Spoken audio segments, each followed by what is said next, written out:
The New Orleans Jazz and Heritage Foundation promotes, preserves, and perpetuates music, culture, and heritage through programs, cultural, educational, and economic activities year-round. Learn more at jazzandheritage.org. This program is brought to you in part by the Eugenie and Joseph Jones Family Foundation, a local foundation proud to support education, the arts, and culture in the greater New Orleans area.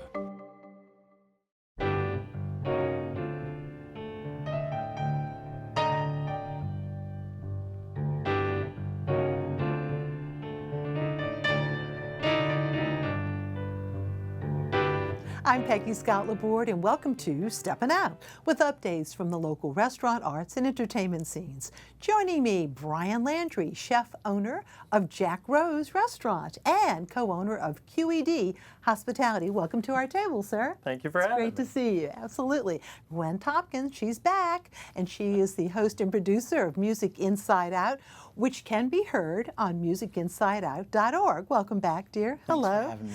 And Taylor Eichenwald. It's great to see him. We saw him last year around this time. Director of New Orleans Auction Galleries, here to preview the Antiques Showcase event Saturday at WYES. Welcome back. Hello. Excited to be back. Yeah, absolutely. And Alan Smason, editor of the Crescent City Jewish News and theatercriticism.com. And Poppy, hello, Alan.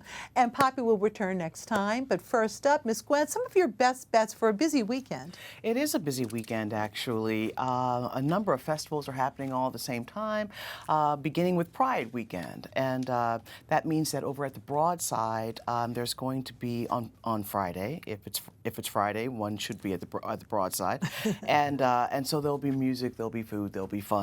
John Boutte is going to be the highlight of that evening, I think. It's just, it's always a good time to see John Boutte. That begins at 7, goes on to 11 at the Broadside.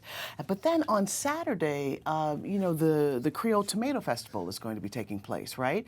And it's this, I can say the exact same thing about them. Food, fun, music, right? But the whole day will have its own schedule, and I'm looking forward, I have to say, to seeing the Creole string beans, because they're just a wonderful, a wonderful organization, and I think that they're going to be some of the highlights of that, the highlight of that day as well. And so they're up on Saturday? They are Saturday over at the French Market in the flea market area. That's down by the U.S. Mint, and I think that's going to be something that they'll be playing at around 3:45 in the afternoon on Saturday, and then Saturday evening. I don't think I'm breaking any news here, but it's Prince's birthday, the only Prince who matters in the United States, actually. And so, in fact, I think his birthday is actually on the 7th, which is Friday, But on the 8th, there are going to be some wonderful events.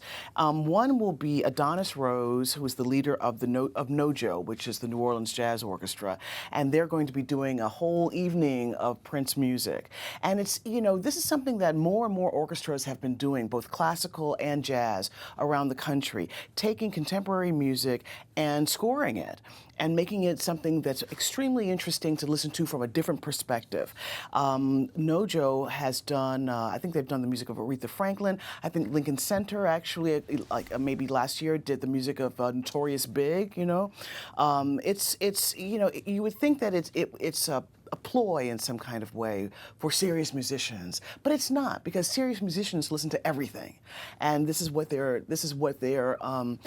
tackling now, which is fascinating. And oftentimes, jazz musicians are the musicians on some of these major records that are coming from, that came from Prince, that came from Michael Jackson, that came from so many, huge artists, of the 20th century, and.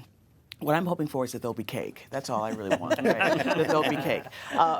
But then also in the evening, DJ Soul Sister, who is just, the best known DJ in town, and who has a thriving reputation nationwide. She's doing her annual tribute to to Prince, which is called a Purple Takeover, and all. And the thing about it is that, you know, if you listen to the radio, if you look at your old CD collection, you know, everyone is familiar with the Prince hits. If I hear Purple Rain one more time, I think my head is going to spin, right? But people don't realize just what a huge catalog Prince actually had. Both a catalog that had been, I mean, some of which had actually been presented to the people, but a lot of it which remains in his personal collection. So she has extraordinary cuts. And if you have any interest in Prince, and if you have any interest in hearing the wide variety of music that Prince made, then DJ Soul Sister is a great source. And she'll be at Tipitina's on Saturday night, beginning at 11, because Prince does not start early.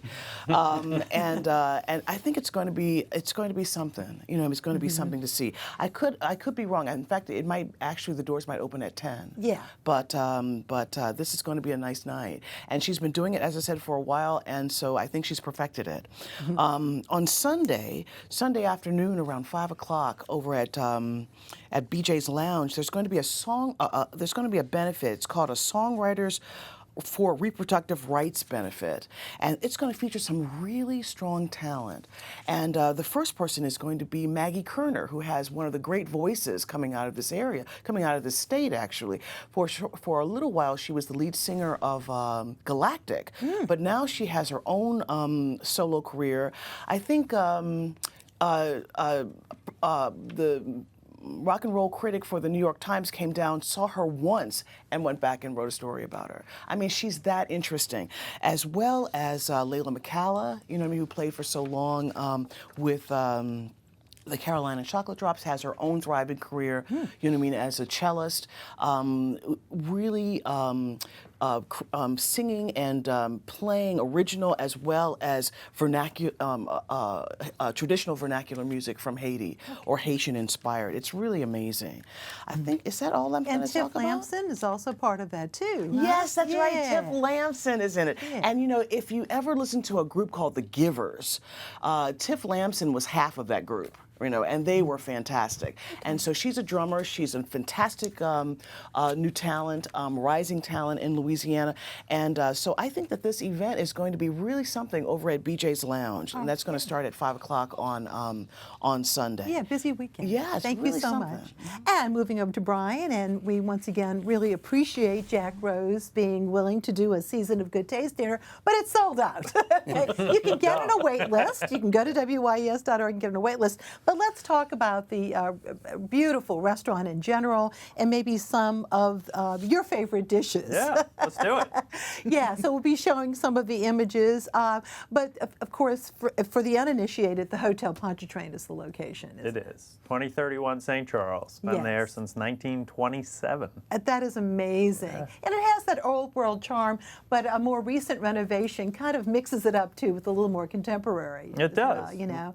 But you've got fettuccine Nero. We're going to show some of this. Yeah. So in terms of the style of the restaurant, you've got dishes that are French and Spanish and Italian. It's quite the mix, isn't it? Yes, very modern Creole. Lean into, you know, a lot of the European traditions, like the fettuccine Nero is a squid ink pasta that we do some seared jumbo scallops over. Ooh. But that looks absolutely modern good. New Orleans cuisine. Sure, and chicken parmesan, yeah. Very traditional, huh? Yeah, well, typically it is. In this case, we actually do a half of a fried chicken. So breast, thigh, wing, leg, very crispy batter on that, and then serve that over a bed of red sauce, and then just shave a cloud of fresh Parmesan cheese over the top of it.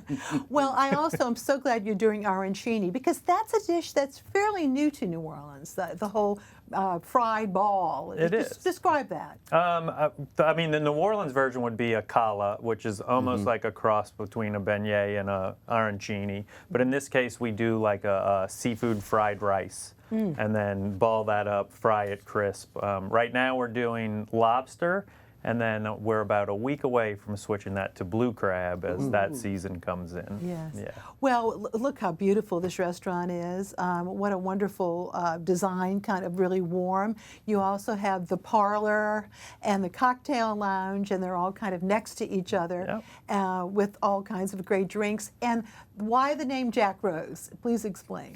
Couple of references there. One, there's a classic cocktail called the Jack Rose, but I think even more importantly to us is the tie to Tennessee Williams. So two of the main characters in the Rose tattoo. And Williams liked to stay there. He did. We also named our rooftop Hot Tin after Cat on a Hot Tin Roof. So. And I love this in the a little bit of the parlor. These wonderful kind of kitschy painting. Tell us about how those came to be. Andrew Alford was the interior designer on the project, and he rented a U-Haul and drove from Iowa to New Orleans and just picked up various knickknacks and paintings along the way, and we ended up with a gallery wall with, I don't know, 100 different floral prints centered by an Ashley Longshore. And you still serve Mile High Pie. We absolutely do. But that's very important to point out. And then the Bayou Bar is such a staple, too, with contemporary jazz, which Miss Gwen loves to go to. Small world huge here. fan of the Bayou Bar. and of Peter, you know what I mean, Peter Harris. He's just put together the most fantastic lineups of contemporary jazz. It's really a real achievement. Yeah, Peter and I are longtime friends, but graduated high school together and put that music program together. Love those connections. Thank you. And I remember the murals that they discovered that had been behind some sort of I'm not quite sure, plywood or something. Yeah. And they're beautiful. They really totally are. There's a redone, gorgeous one in Jack Rose and another one in the Bayou Bar. Yeah, so pretty. Yeah. So just a reminder that the Season of Good Taste dinner, which you probably can't go to, but you can get on the wait list, as we said. No, it's Wednesday, June the 12th, so you can check our website. But go to Jack Rose anytime and just enjoy it so much.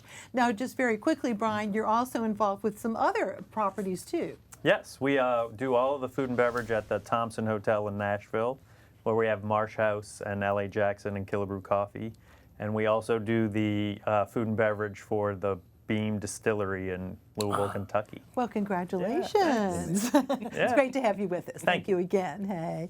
And Taylor, no one can really see it, but Taylor is quite the hero and trooper because you broke your ankle? I did, yes. And So, I'm walking again. There's though. quite the cast, you know. But you've got lots of show and tell, and this is going to be so much fun on Saturday here at WYES in Lakeview. Our own little antique showcase, which New Orleans Auction is very much a part of. And what I like is from 10 to 1, and there'll be talks, and we'll show the list of talks. You can just come to hear the talks, okay? But you can also bring your favorite item and see if you can get an assessment of the value as well. So all kinds of reasons to come. But you have some show and tell. I do, and I hope to see everybody there on Saturday. There's still tickets available. I'll jump right in. I brought a few gems from our upcoming July States auction. The first being this solid gold. It's by Gorham. It's a tea strainer, and it's a perfect example of a Gilded Age extravagance, if you will. Did a real mix here today. So this is a gilt bronze frog, or toad rather, from the early 20th century, possibly Japanese, and it's actually one of a pair, and these, just a charming, wonderful piece, could be put anywhere. And finally, I thought these would be fun to bring. These are by Martin Brothers, who were out of London in the late 19th century, and believe it or not, little grotesque as the official way to call them, but look at that smiling. Highly collectible, and we have a couple of them coming up on offer. But believe it or not, these are worth around $10,000 to $15,000. The smaller one up too. Absolutely. $10,000 to $15,000. And the reason I brought this is I wanted to demonstrate you never know what something's worth. And, you know, I think most people would look at this and not think $10,000 to $15,000. Come Saturday, bring something that you might be surprised. Well, just to once again reiterate the list of experts from New Orleans Auction, at 10:30, Greg Cowles, Living with Antiques, he's going to be talking, and then at 11:30, The Life of an Appraiser, and then French Quarter Renaissance, Claudia Kiel, who's been around for a long time. So that's going to be a lot of fun. And there's refreshments, so you can just come and go to that, but you can also watch other people if you don't want to bring your favorite thing to get a little bit of a value on that. Have you any big surprise? Here we go to wyes.org/events. Have you ever experienced that kind of thing where somebody, you know, asked for an appraisal and it was boucoodles more than anybody ever anticipated. Have you had that thrill? We have, yeah. There was actually, believe it or not, something that comes to mind, a fountain. And this couple was going to redo their yard and get rid of it. The wife said, no, we're going to call the auction. I think that this might be worth something. Ended up bringing, I want to say, $20,000 or $30,000. And she got to go home and say to her husband, I told you so. I'm just kidding. But these surprises happen all the time. That's a part of the fun of what I get to do every day, is be a part of that. Do you end up trying to bid on things, or is it just too much? I am not allowed to bid You're as not an allowed. auctioneer. Okay. However, I do bid in other auctions elsewhere. It's once you get the bug, it's. Do you it's hard collect to stop. anything in particular? You know, I collect portraits. Oh. I find portraiture, whether it's from the 16th century to contemporary, fascinating. It's reflections of ourselves, how people want to be, self-portraits especially, how people portray themselves. Now we hear, I mean, and I hate this term, brown furniture, but unfortunately, apparently, there's more of an interest these days with more contemporary furniture. But so what is happening? Are certain antiques losing their value? What's up with that? You know, we talk about this a lot. I think that there is, brown furniture is still strong for the exceptional The armoires, pieces. And armoires are a little tough. However, I think that it gets a little bit overblown how much their interest in contemporary is. There is still a market for quote, quote, brown furniture. And, you know, it's not what it used to be. It will come back. But for young collectors or even seasoned collectors, it's a great opportunity to get some pieces that are high quality, that prices that you may not have been able to get them 20 years ago, 10 years ago. Well, I'm looking forward to Saturday and learning too. and just looking at beautiful things. Thank you, Taylor. It's great to see you once again. WYES.org/events. Alan.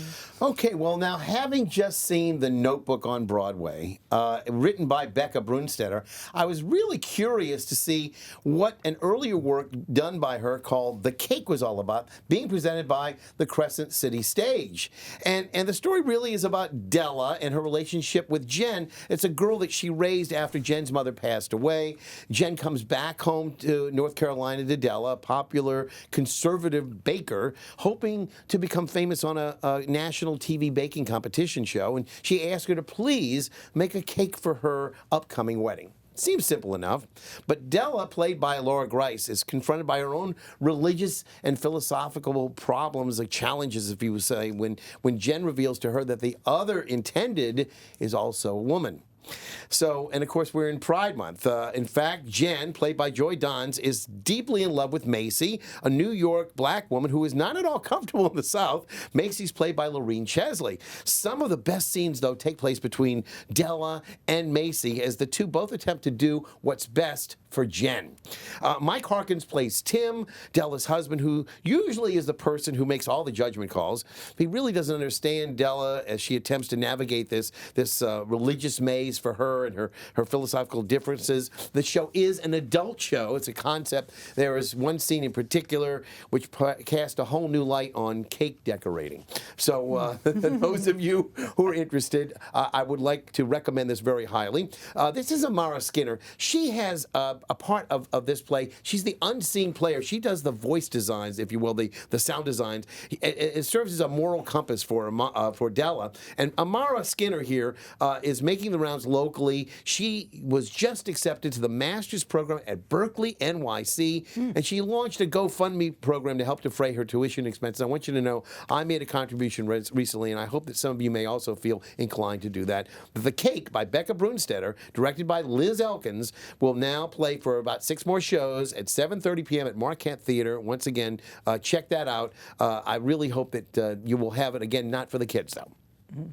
Meanwhile, a new off-Broadway show is going to be making its way onto the stage. It's by Broadway DNA. It premieres this weekend. Maeve Chapman wrote this piece. It's about Marianne Rose, a college senior who has to deal with her parents' divorce. It's called Home's Kitchen. And also in time for Pride Month, the play also centers about Richard Davenport, a celebrity TV chef who has to basically deal with his own sexuality. The show only plays 4 times before it closes this Sunday, but for those that miss it, the play playwright Maeve Chapman, the producer Natalie Ryan, and one of its stars, Sam Rusk, will be slated to be on my NOLA Theater talk show coming up this Monday night. So if you miss it, you'll be able to find out a lot more about it this coming Monday at 8 o'clock. You'll see it on Facebook or on YouTube, and you can check it out on those particular pages or the group there as well. Meanwhile, A.J. Allegra, Peg, directs his first Le Petit production, and again, this is since he took over the post as the artistic director there. This is the classic comedy, The Importance of Being Earnest by Oscar Wilde. There should be lots of hilarity. I expect it to be wonderful. There you see none other than Tracy Collins, one of the stars of the comedy, dealing with Victorian England and propriety. I expect that the play, which bows tomorrow night for the opening night, will be a lot of fun. It's the beginning of a 3-week run, and again, you'll see it all done beautifully by A.J. Allegra. Check out Le Petit Theater, and there's also a deal if you check with Le Petit for parking for 5 hours through premium parking. There's a special deal. Across town, though, at Tulane University, Ian Hawke, Keith Clavery, and Laura Mallara are all attempting to do the impossible. That's take all of Shakespeare's 37 works and combine them. There'll be lots of swordplay in this, as you'll see, and a pun or two with, people like Ian Hawke and Keith Clavery. This is all directed by Graham Burke, written by Adam Long, Daniel Singer, and Jess Willard. This piece will be, I'm sure, a lot of fun, especially for those who love Shakespeare the Bard, of course. And that's the complete works of Shakespeare, abridged, revised, again, at the Shakespeare Festival at Lupin Theater, Dixon Hall Complex. And again, that's from the 7th through the 23rd. I'll have reviews, by the way, Peg, of The Importance of Being Earnest and the complete works of Shakespeare in 2 weeks' time. Of course, we're going to be off next week, but I'm looking forward to talking about all that when I come back. Okay, thank you so much. And Gwen, quick pick? Oh, sure. Chuck Red, the Chuck Red Quartet with Jason Marcellus. That's going to be over at Snug Harbor. Chuck Red goes way back. He's a vibraphonist from the Pacific Northwest, and he's played with everyone, Charlie Bird and Dizzy Gillespie and Mel Torme, and now he's got his own gig, and he's going to be playing along with another vibraphonist, Jason Marcellus, who will be on drums, actually, along with Steve Masakowski on guitar and James Singleton on bass. That's going to be Sunday evening, 9 o'clock. There are 2 shows, 7:30 and 9:30. Thank you. Alan. Well, it seems only a short time ago when I was with Augustin Carrero and Nick Shackelford right on this very program, they were promoting Jesus Christ Superstar at Le Petit and thinking about launching a small new theater company specializing in Tennessee Williams works. And now they've announced their 10th season, a very impressive shows. If you see the 2-character play, Orpheus Descending and Cat on a Hot Tin Roof, it's all part of season 10. X marks the spot. And I just want to, mention the fact that they're doing very, very well. And again, before I sign off, don't forget the Tony Awards are coming up. And, Yes. and I'm saying the lock of the year. I'm Merrily We Roll Along, which I've got the pin for today. I hope that will win for Best Revival. I'm pretty sure that's the lock of the year. The rest of the competition, too close to call. Okay, and then Streetcar's up next, of course, for Tennessee Williams Theater Company. Yes, So, that's true. get And I'll your be talking fill. about that Yeah, coming it's up. gonna be fun. So I'll see you at the theater. All right, thank you. And now my picks. This Friday evening, a concert of opera favorites in the Piazza d'Italia on Poitras. It begins at 7 p.m. and refreshments will be available. Go to AmericanItalianCulturalCenter.com for tickets. Many Pride Fest events taking place this weekend, including a parade on Saturday. Go to NewOrleansPride.org for more information. And Frank Perez, who's been on our show, an historian archivist focusing on New Orleans gay history, will give a talk about the literary connections to the gay community over the years. Sunday at 6 p.m., and that's at BK House on Chartist, bkhouse.org for more info. Looking ahead, the monthly Piety Market will take place on Sunday, June 16th at Hotel Peter and Paul from noon to 5 p.m. The Glowworm Band starts at 1 p.m. Lots of vintage items, clothing, even cacti and handcrafted pottery. I have a few of those. The magnificent spaces of former church, as you can see. And for lunch, right next door, there's the Elysian Bar. Last week, Alfred Richard discussed the locally filmed movie Hitman. It turns out that New Orleans actress Beth Bartley, and there she is in that gorgeous red gown, she has a featured role. And she is shown here on the red carpet at the recent premiere in Austin. Congratulations, dear Beth, my goodness. It's now showing June 7th through 13th at the Britannia Uptown and on Netflix starting June 7th. On this 80th anniversary of D-Day, please consider visiting the National World War II Museum soon. I recently went there with my husband Errol. We finally got to see the new Liberation Pavilion, and of course, so much of the focus is on D-Day itself. Very, very touching. Check out their website too. A lot of informative, lots of great info too. And just to let you know that next week we'll be presenting an encore viewing of our New Orleans Dining Scene special featuring Poppy Tooker and Ian McNulty. We return with our regular edition on June the 20th. Thank you all so very much for watching. Good night.